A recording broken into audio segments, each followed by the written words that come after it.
Yo les amis, j'espère que vous allez bien. On se retrouve pour le débrief de ce match entre le Real Madrid et l'Atlético de Madrid. Les amis, le derby madrilène. Aujourd'hui, on a été tenu en échec par l'Atlético de Madrid. Un but partout. Voilà, but à la 93e minute par l'Atlético de Madrid, les amis. Franchement, dans ce match-là, je ressors frustré, les gars. Vous imaginez même pas à quel point. Parce que le prochain match, c'est face à Gérone, qui sont juste derrière nous, les gars. Et là, franchement, ça nous aurait fait énormément de bien de gagner ce match pour ensuite affronter Gérone. Parce que ça sera le match pour le titre. Franchement, on n'aura pas droit à l'erreur. Et là, aujourd'hui, encore une fois, on peut dire que les arbitres, ils ont réussi leur coup. Les arbitres, ils ont encore réalisé une prestation, mais merdique, comme d'habitude, j'ai envie de dire. Voilà, ça change pas. Et là, au final, j'ai même l'impression que c'est pas que contre le Real Madrid qu'ils font ça. Maintenant, les arbitres en Liga, c'est devenu... Genre, ils sont contre tous les clubs. Parce que là, même hier, avec le Barça, ils ont été catastrophiques. Le carton rouge que Victor Roque se prend, le mec, il a rien fait. Aujourd'hui, 3 pénaltys refusés pour le Real Madrid, c'est une dinguerie. Jude Bellingham qui se fait attraper en l'air. Le mec, il monte en l'air, on l'attrape comme si on était dans Superman ou Batman. Pas de pénalty. Lucas Vazquez, pas de pénalty. Il y a l'autre là, comment il s'appelle? Je sais pas si c'est Rodrigo ou quel joueur là qui se fait prendre par 2 joueurs en ciseaux. Le mec, on a failli même couper sa jambe, mais pas de pénalty. L'arbitre était juste en face. Mais non, il n'y a pas de pénalty. Et encore une fois, voilà, j'ai envie de dire, tous ceux qui passent leur temps à nous appeler Vadrid ou qui disent que les arbitres sont en notre faveur, j'espère que vous regardez vraiment les matchs actuellement. Parce que là, si les arbitres étaient vraiment en notre faveur, arbitraient en notre faveur, ce genre de truc-là n'allait pas exister. Franchement, c'est catastrophique. Là, j'en ai marre. J'ai même l'impression les arbitres, ils font même pas leur formation dans les mêmes établissements que les arbitres de Première Ligue. C'est une dinguerie.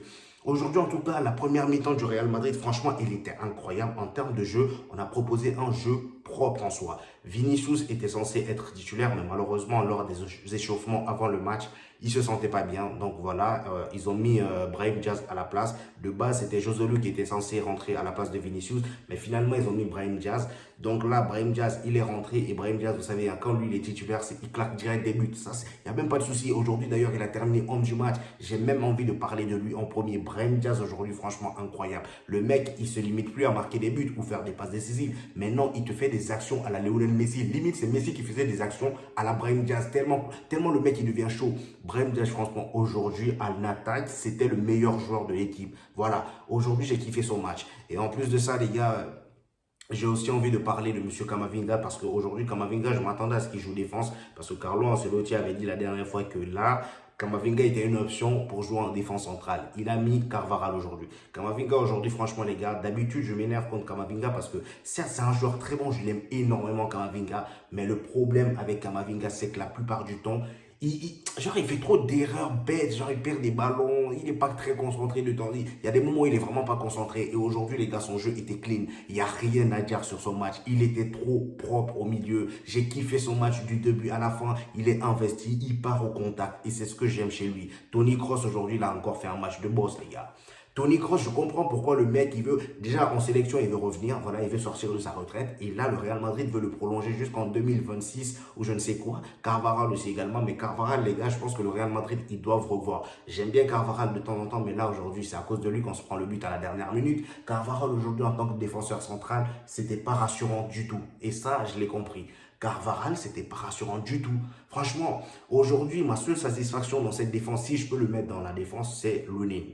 Lunin, les gars, aujourd'hui, les gars, je pense que Lunin, il n'y a pas un match où il ne te sort pas une prestation de dingue. Toutes les humiliations qu'on s'est pris, la défaite face à l'Atlético de Madrid lors du précédent derby, c'est parce que Lunin n'était pas au cage, c'était Kepa. Voilà, Kepa, on sait, depuis l'arrivée de Kepa, on voit le potentiel de Lunin. Ce mec-là, ça me fait tellement plaisir de voir qu'il reprend en confiance parce que ce gars-là, j'avais confiance en lui depuis le départ. Je savais que Lunin avait du potentiel et aujourd'hui, ça me fait plaisir de le voir épanoui, les gars. Là, on commence à voir son vrai potentiel et ça me fait plaisir. Et les gars, ce match-là, si on fait match nul, si on ne la gagne pas, c'est à cause de Carlo Ancelotti. C'est à cause de Carlo Ancelotti. Qu'est-ce que tu me sors Brahim Diaz pour me faire rentrer Ceballos? Ça a servi à quoi ton changement? Franchement, les gars, Ceballos est rentré pour faire quoi? En plus, le temps de jeu où il sort Brahim Diaz, l'homme du match, hein, il te sort Brahim Diaz. Le mec, il est à fond dans son match. C'est l'un des plus gros dangers de notre côté. Tu le sors pour nous rentrer Ceballos.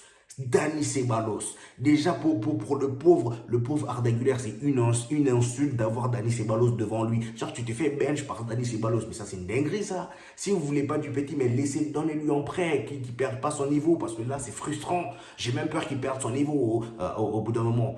Hein? J'envoie venir me dire que il est encore jeune, il a le temps. Au bout d'un moment, arrêtez-moi ça. C'est pas parce que si il est encore jeune, pourquoi il n'est pas en centre de formation? S'il a signé professionnel, c'est parce qu'il peut jouer, il doit jouer. Voilà, s'il a le niveau, il doit jouer. Vous n'allez pas me dire qu'au jour d'aujourd'hui, Ceballos est plus fort que Arda Güler. Ceballos aujourd'hui est beaucoup moins en forme que Arda Güler. Mais je ne sais pas pourquoi Carlo Ancelotti s'entête à mettre le petit sur le banc.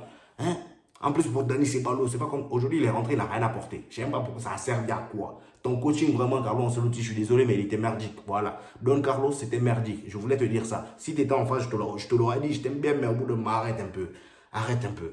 Donc voilà, les gars, aujourd'hui, on s'est fait prendre. Voilà, j'espère que le prochain match face à Gérone, on va le gagner parce que c'est le match pour le titre. J'espère qu'on va le gagner. En tout cas, le match était très bien. J'espère que Vinicius aussi, sa blessure n'est pas grave. Je l'avais vu s'échauffer. Je pensais même qu'il allait. Enfin, je l'avais vu s'échauffer à un moment parce que enfin, vers la 80, je sais même plus quelle minute, j'ai quitté le match et c'est là après j'ai vu qu'ils avaient marqué. Mais voilà, franchement, j'espère qu'il n'a rien de grave. J'espère que tout ira bien et que le prochain match, on le verra. Voilà, face à Gérone, tout ça. J'espère qu'il sera titulaire et qu'il n'aura plus de problème. Donc voilà, c'était mon retour sur ce match, les gars. N'hésitez pas à me donner votre retour en commentaire. Je n'hésiterai pas à vous répondre comme d'habitude. Si je ne vous réponds pas aujourd'hui, dites-vous que je vous répondrai. Voilà, dans les 2 jours qui suivent. Je vais maintenant commencer à vous répondre à tous, les gars. Lâchez un petit pouce bleu en commentaire. Enfin, lâchez un petit pouce bleu pour la vidéo. Ça aide beaucoup au référencement. Voilà, ça m'aide beaucoup. Et abonnez-vous si ce n'est pas encore fait, les gars. On se retrouve au prochain épisode. Peace!